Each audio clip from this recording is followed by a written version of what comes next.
முருகா சரணம். நாவில் சரஸ்வதி நற்றுணையாக காக்க காக்க கனகவேல் காக்க. எல்லாருக்கும் வணக்கம். நான் அனிதா பேசுகிறேன். எல்லோரும் எப்படி இருக்கீங்க? நான் கொஞ்சம் பரவாயில்லாமல் இருக்கேன். இன்னும் ரொம்ப நாள் ஆகணும். நான் ஃபுல்லாக ரெடியாக இருக்கேன், வீடியோவில் பேராக இருக்கேன். பட் அந்த நாள் கண்டிப்பாக வரும் அப்படிங்கிற எனக்கு நம்பிக்கை பரிபூர்ணமாக இருக்குது. சரி, இந்த வீடியோ தம்ப்நெயில் மேபி கொஞ்சம் டிஸ்டர்பிங்காக இருந்திருக்கலாம். ஏன்னா எனக்கு இந்த வீடியோவே ஒரு டிஸ்டர்பிங்கான ஒரு டாபிக் அப்படிங்கிறத விட என் மைண்டு ரொம்ப ரொம்ப டிஸ்டர்பான ஒரு விஷயம். ரீசெண்டாக நடந்தது தான். இப்போ ஒரு 4 நாளைக்கு முன்னாடி தான் இதை பற்றி கண்டிப்பாக ஓப்பனாக பேசியாகணும். இதில் நம்ம எல்லாருக்குமே இதிலேருந்து எடுக்க வேண்டிய விஷயங்கள் நிறைய இருக்குது. அதனால் இது ரொம்ப ரொம்ப ஒரு ஸ்ட்ராங்கான சப்ஜெக்ட். அதனால் முழுசாக நீங்கள் கேளுங்க. உங்களோட கருத்துக்களை கண்டிப்பாக நீங்கள் கமெண்ட்டில் சொல்லுங்கள். உங்களுக்கு இந்த மாதிரி ஒரு சூழ்நிலையில் நீங்களாக இருந்தால் என்ன பண்ணியிருப்பீங்க? இல்லை ஒரு ஃப்ரெண்டுக்கு இந்த மாதிரி ஒரு சூழ்நிலை நடந்தால் அவங்க என்ன பண்ணியிருக்கணும் அப்படிங்கிறத தயவுசெய்து நான் எல்லா வீடியோலையுமே ரொம்ப இன்சிஸ்ட் பண்ண மாட்டேன், வற்புறுத்தி கேட்க மாட்டேன் இது மாதிரி கமெண்ட் பண்ணுங்கன்னு சொல்லிட்டு. பட் இந்த வீடியோவில் கண்டிப்பாக நீங்கள் கமெண்ட் பண்ணுங்கள், நீங்களாக இருந்தால் என்ன பண்ணியிருப்பீங்க அப்படின்னு சொல்லிட்டு. என்ன ஆச்சுன்னு தெரிஞ்சுக்கிறதுக்கு முன்னாடி நம்ம சேனலுக்கு நீங்கள் புதுசாக இருந்தால் சப்ஸ்கிரைப் பண்ணிக்கோங்க. கண்டிப்பாக உங்களுக்கு பிடிக்கும். நீங்கள் இதுக்கு முன்னாடி வீடியோஸ் பார்க்கலன்னா கண்டிப்பாக பாருங்கள், தாராளமாக உங்களுக்கு பிடிக்கும். உங்களுடைய வாழ்க்கையும் உங்களோட குடும்பத்தோட வாழ்க்கையும் நல்ல விதமாக மாற்றக்கூடிய பயனுள்ள பல வீடியோக்கள் நம்ம போட்டிருக்கோம். வீடியோக்கள் லைக் பண்ணிக்கோங்க. இப்போது என்ன ஆச்சுன்னு பார்க்கலாம். இப்போது தெரியாதவங்களுக்கு சொல்லிக்கிறேன். நான் ஒரு 2-3 மாதம் வீடியோ போட்டிருந்தேன். அப்புறம் என்னோடய உடல்நிலை காரணமாக ஒரு 2 மாதம் வீடியோ போடல. திரும்பியும் இப்போ ஒரு 4-5 நாளாக திரும்பியும் நான் வீடியோஸ் போட முயற்சி பண்ணிகிட்ருக்கேன். எப்போல்லாம் முடியுதோ அப்போல்லாம் போடலான்ட்டு. இதனால் நிறைய பேர் ரொம்ப சந்தோஷமாக இருக்குது. திரும்பி உங்கள் குரல் கேட்குறக்கு நல்ல வேலை வீடியோ வந்துருச்சு. இது மாதிரி எக்ஸ்ப்ரெஸ் பண்ணி நிறைய வாட்ஸ்அப்பும் சரி, கிட்டத்தட்ட அந்த கம்பேக் வீடியோவுக்கு கிட்டத்தட்ட ஒரு 700-800 கமெண்ட் வந்திருந்தது. எனக்கு ரொம்ப ரொம்ப சந்தோஷமாக இருந்தது. அந்த மாதிரி ஒரு வாட்ஸ்அப் மெசேஜ் தான் என்னை ரொம்ப ரொம்ப டிஸ்டர்ப் பண்ணிடுச்சு. எப்படின்னா, அந்த சகோதரி நம்ம சப்ஸ்கிரைபர் தான், வாட்ஸ்அப் கான்டாக்டில் இருக்காங்க. அவங்க சுருக்கமாக சிம்பிளாக ஒரு லைன் போட்டிருந்தாங்க. சிஸ்டர், நீங்கள் திரும்ப வீடியோ போட்டதில் ரொம்ப சந்தோஷம். எனக்கு ஸோ நடந்துச்சு, நல்ல வேளை எனக்கு ஒன்றும் ஆகலை, இந்த மாதிரி போட்டு அவ்வளோதான் போட்டிருந்தாங்க மொட்டையாக. எனக்கு தூக்கி வாரி போட்டுச்சு. ஏன்னா அவங்க அதில் என்ன பண்ணாங்க அவங்க அப்படிங்கிறதும் போட்டிருந்தாங்க. எனக்கு உடனே, சிஸ்டர் தயவுசெய்து கொஞ்சம் இது ஒரு விலாவாரியாக டீட்டெயிலாக எனக்கு சொல்கிறீங்களா, எனக்கு புரியல அப்படின்னு. ஏன்னா ரொம்ப ஷாக் ஆகிட்டேன் நான். அதுக்கப்புறமா அவங்க டீட்டெயில் அமைச்சிருந்தாங்க. அவங்களோட பர்சனல் டீட்டெயில் நம்ம ரொம்ப க்ளோஸாக பார்க்க வேணாம். ஏன்னா இது ரொம்ப சென்சிட்டிவான ஒரு விஷயம். என்ன நடந்தது அப்படின்னா, சின்ன பேக்ரவுண்ட் என்னென்னா, அவங்களுக்கு இந்த சகோதரிக்கு கல்யாணம் ஆயிடுச்சு, 2 குழந்தை இருக்குது. ஸோ நம்மள நிறைய பேருக்கு இருக்கிற மாதிரி அவங்க வீட்லேயும் குடும்ப பிரச்சனை இருக்குது. அது கொஞ்சம் ஸ்ட்ராங்காகவே இருக்குது. ஆக்சுவலி எது ஸ்ட்ராங்காக எது லைட்டுன்னு நம்ம ஒரு டிஃபைன் பண்ணவே முடியாது. ஏன்னா ஒவ்வொருத்தர் பிரச்சனையும் சில சமயம்லாம் கேட்கும்போது, ஐயோ இது நம்ம கதை பரவாயில்ல போல இருக்கே அப்படி கூட எனக்கு தோணியிருக்கு. அந்தளவுக்கு ரொம்ப ரொம்ப சீரியஸான பிரச்சனைகள் நம்ம கேட்டு வரோம். ஸோ இவங்களுக்கு கண்டிப்பாக ஒரு ஸ்ட்ராங்கான குடும்ப பிரச்சனை இருக்குது. ஸோ கணவரும் சரி, மாமனார் மாமியார் இந்த மாதிரி சுற்றி இருக்கிறவங்க கூட இவங்களுக்கு ஒரு நிறைய மனஸ்தாபம் இருக்குது. அவங்களால இவங்களுக்கு அந்த மன உளைச்சல் நிறையவே இருக்குது, ரொம்ப நிறையவே இருக்குது ஆக்சுவலாக.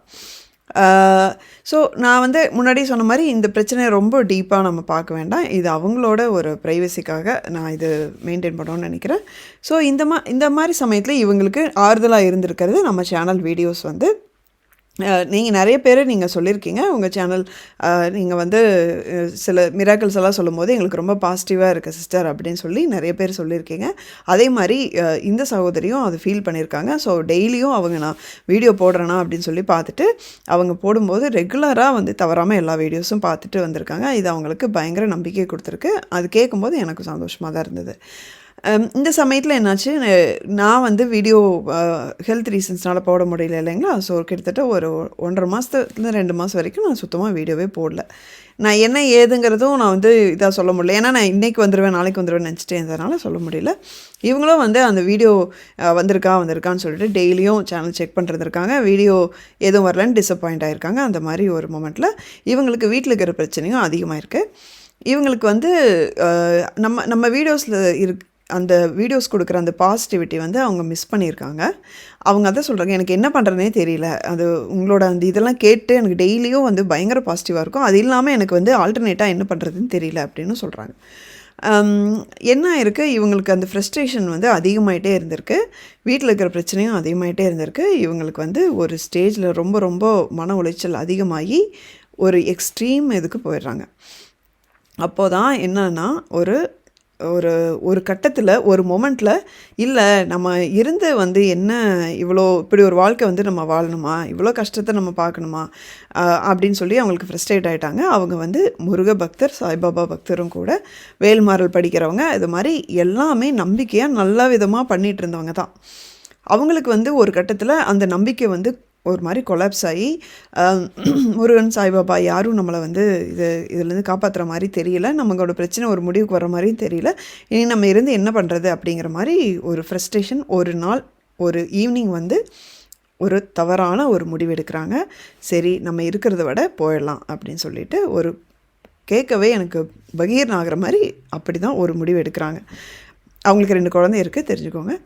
இப்போது என்ன பண்ணியிருக்காங்க, இவங்களுக்கு எப்படி நம்ம போயிடலான்னு முடிவு பண்ணிட்டாங்க. அவங்களுக்கு என்ன பண்ணுறதுன்னு தெரியல. இவங்களுக்கு தெரிஞ்சது ஒரு வீட்டில் இருந்தது ஒரு மாத்திரை. அந்த மாத்திரை வந்து நிறைய போட்டால் கண்டிப்பாக பயங்கரமாக பாடி கொலாப்ஸ் ஆயிரும். அது என்னங்கிறதும் நான் இங்கே இந்த மாத்திரை அப்படிங்கிறதும் நான் இங்கே சொல்லலை, ஒரு சேஃப்டி ரீசன்ஸ்க்காக. அதனால் இவங்க என்ன பண்ணியிருக்காங்க, அந்த மாத்திரை வந்து நம்ம போட்டுட்டு படுத்துருவோம், கண்டிப்பாக நமக்கு எதாவது ஆயிரும், காலைல எந்திரிக்க மாட்டோம் அப்படிங்கிற மாதிரி ஒரு முடிவு பண்ணியிருக்காங்க. கேட்கவே ரொம்ப ரொம்ப பதறிச்சு. இவங்க வந்து சாமி கும்பிட்டு இவங்க வேல்மாறல் புக்கும் சாய் சச்சரிதம் புக்கும் எடுத்துக்கிட்டாங்க. வேல்மாறல் நம்ம எல்லாருக்குமே தெரிஞ்சிருக்கும். சாய்பாபாவை கும்பிடாதவங்களுக்கு சாய் சச்சரிதம்னா என்னென்னு தெரிஞ்சிருக்காது மேபி. சாய் சச்சரிதம் சாய்பாபாவோடைய வரலாறும் அவரோட மிராக்கிள் சேர்ந்த மாதிரி ஒரு புக்கு, தமிழ் புக்கு. அது வந்து கிட்டத்தட்ட சாய்பாபா பக்தர்களுக்கு அது சாய்பாபாவுக்கு சமமானது. அந்த புக்கு வந்து உண்மையாகவே அல்டிமேட்டாக அவ்வளோ பவர் இருக்குது. சாய்பாபா அந்த புக்கு வழியாக நம்ம கூட பேசுவார். அந்தளவுக்கு அந்த புக்குக்கு எப்படி வேல்மாறலுக்கு நம்ம முருக பக்தர்கள் வந்து வேல்மாறல் சொல்கிறோமோ அதே மாதிரி சாய்பாபா பக்தர்களுக்கு சாய் சச்சரிதம் அப்படின்னா என்னென்னு தெரியும். ஸோ இந்த 2 பவர்ஃபுல்லான 2 புக்கையும் எடுத்துக்கிட்டாங்க. நெத்தியில் விபூதி இட்டுக்கிட்டாங்க. ஏன்னா இவங்களோட முடிவு என்ன அப்படின்னா, கண்டிப்பாக நான் இதெல்லாம் இந்த மாதிரி நைட்டு நான் படுக்கும்போது காலையில் எந்திரிக்க மாட்டேன். ஸோ நான் வந்து நெற்றியில் விபூதியோடு தான் வந்து முருகனோட காலடிக்கு நான் போக போகிறேன் அப்படிங்கிற மாதிரி வேண்டிட்டு, நான் விபூதியோடு வர்றேன் முருகா, சாய்பாபா அப்படின்னு 2 பேரையும் வேண்டிட்டு, தலையணிக்கடியில் வேல்மாறலும் சாய் சச்சரிதம் புக்கையும் வச்சுட்டு ஒரு 8 மாத்திரை அந்த மாத்திரையை போட்டுட்டு இவங்க படுத்துட்டாங்க. என்ன சொல்கிறதுனே தெரியல, எனக்கு தொண்டையெல்லாம் அடைக்குது. இவங்க வந்து படுத்துட்டு தூங்கிட்டாங்க. அவங்களோட அவங்க எந்திரிக்க மாட்டாங்க அப்படிங்கிறதுல இவங்க வந்து தூங்கிட்டாங்க, வேண்டிக்கிட்டாங்க. 2 சாமிகிட்டையும் நல்லா வேண்டிக்கிட்டாங்க, தூங்கிட்டாங்க. ஆனால் பார்த்தீங்க அப்படின்னா காலையில் ஒரு சரியாக 7:30 மணிக்கு எப்பவும் போல் அவங்க எந்திரிச்சு பாடியில் எந்த ஒரு இதுவுமே இல்லை, எப்பவும் போல் தூங்கி எந்திரிச்சு அவங்க பாட்டுக்கு கம்ப்ளீட்டாக நார்மலாக இருக்காங்க. அவங்களுக்கு என்ன நடக்குதுன்னு புரியல கொஞ்ச நேரம். ஏன் நம்ம இவ்வளோ நார்மலாக இருக்கோம் அப்படின்னு சொல்லிட்டு அவங்களுக்கு ஒன்றுமே புரியல. அவங்களுக்கு தெரிஞ்சிருச்சு அவங்க எடுத்த முடிவு வந்து நடக்கலை, அவங்க நினச்சது நடக்கலை அப்படிங்கிறது தெரிஞ்சிருச்சு. அவங்க கொஞ்ச நேரம் பாடியில் ஏதாவது சேஞ்ச் இருக்கா அப்படின்னு சொல்லி பார்த்துருக்காங்க. ஆனால் எந்திரிச்சு எல்லா வேலையும் எப்பவும் போல் செஞ்சுருக்காங்க. அவங்க ரொட்டீன் எல்லாத்தையும் பார்த்துருக்காங்க. அவங்களுக்கு எதுவுமே ஆகலை. இப்போ வரைக்கும் அவங்க பாடியில் அவங்களுக்கு எந்த சேஞ்சுமே இல்லை, அப்படியே இருக்காங்க. அவங்களுக்கு ஷாக் என்னென்னா, அவங்க நினச்சது நடக்கலை. ஒன்று சாய்பாபாவும் முருகரும் வந்து நம்ம தலைக்கடியில் அவங்க புக்கை வச்சு படுத்துட்டோம் நம்ம. அது வந்து மேபி அதனால தான் நம்ம நினச்சது நடக்கலை, நம்மளை காப்பாற்றிட்டாங்க அப்படின்னு சொல்லி அவங்களே வந்து ஒரு முடிவுக்கு வந்துட்டாங்க. சரி நம்மளை வந்துட்டு நம்ம முடிவை தேடி சாகிறத வந்து அவங்க தடுத்துட்டாங்க. இந்த முடிவை அவங்க விரும்பலைன்னு தெரிஞ்சிருச்சு, இல்லைன்னா இப்படி ஒன்றுமே ஆகாமல் இருக்காது அப்படின்னு சொல்லிட்டு அந்த முடிவையும் அவங்க ஏற்றுட்டாங்க. ஓகே, நமக்கு வந்து இந்த முடிவு வேணான்னு சொல்கிறாங்க அப்படின்னு சொல்லிட்டு அதையும் அவங்க ஏற்றுட்டாங்க.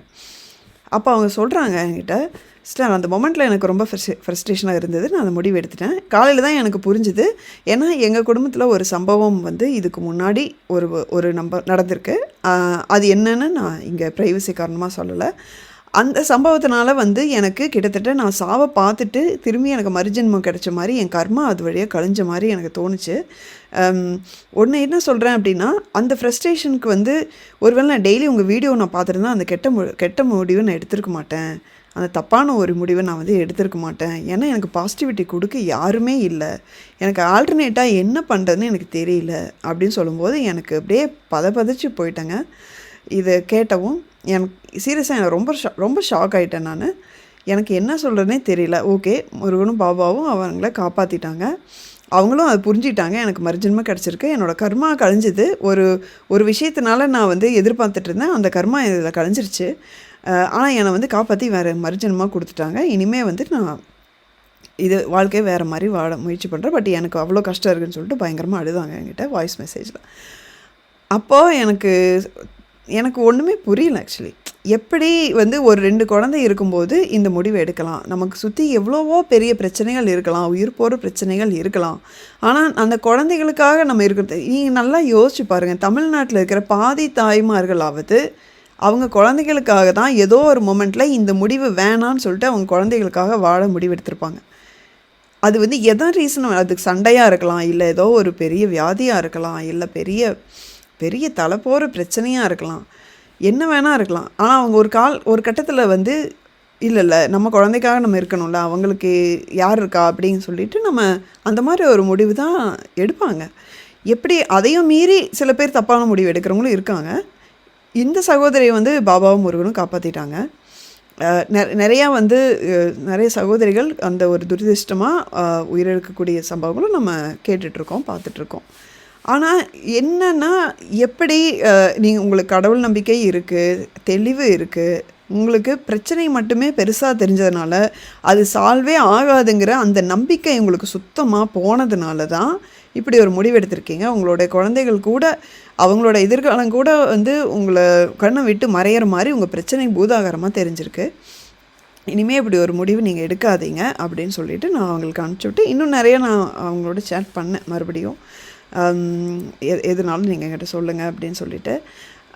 ஆனால் இது மாதிரி இப்போ நம்ம காதுக்கு வராமல் நம்ம சேனலோட சம்மந்தப்படாமல் இன்னும் நிறைய பேர் இருப்பாங்க.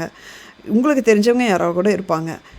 நீங்களே சொல்லுங்கள், இவங்க இந்த முடிவு எடுத்தது சரியா, இல்லை இவங்க இந்த சமயத்தில் என்ன பண்ணியிருக்கலாம் அப்படின்னு.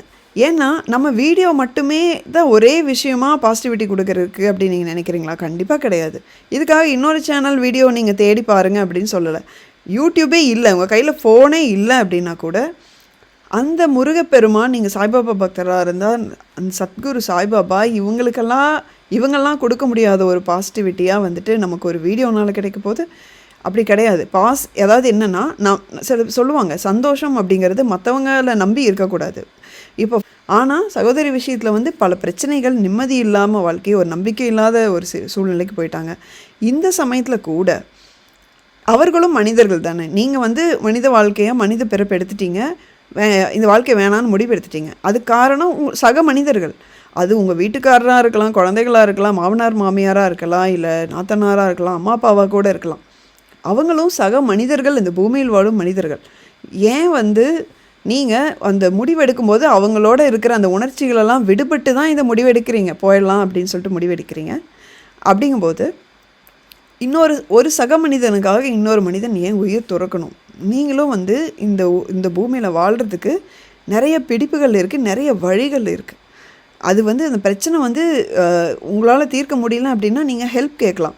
இல்லை கடவுள்கிட்ட நீங்கள் மன்றாடி அழுங்க. டெய்லியும் மணிக்கணக்கில் அழுதா கூட உங்களுக்கு வந்து ஸ்ட்ரெஸ் குறையும். சில சமயம் அந்த டிப்ரெஷன் குறையும், ஃப்ரஸ்ட்ரேஷன் குறையும். கடவுள்கிட்ட முறையிடும் போது உங்களுக்கே தெரியும், கடவுள்கிட்ட கண்ணீர் விட்டால் அந்த கண்ணீருக்கு இறங்காத கடவுளே கிடையாது, கண்டிப்பாக கிடையாது. நான் வந்து அதான் நினச்சிட்டேன், நம்ம வீடியோ போடல, ஆனால் இப்போ உங்களுக்கு எதாவது ஆயிருந்தால் திரும்பி நான் இப்போ வீடியோ போடுறேன், அதை பார்க்க நீங்கள் இருந்திருக்க மாட்டிங்களே. எனக்கு என்ன சொல்கிறதுனே தெரியல. அதாவது நீங்கள் வீடியோ போடாதனால தான் அந்த முடிவு எடுத்தேன்னு அவங்க சொல்லலை. பட் நீங்கள் வீடியோ போட்டிருந்தா அந்த தப்பான முடிவு நான் எடுத்திருக்க மாட்டேன் அப்படின்னு சகோதரி சொல்கிறாங்க. அதனால் பாசிட்டிவிட்டி வந்து ஒரு வழியில் மட்டும் நீங்கள் தேடாதீங்க.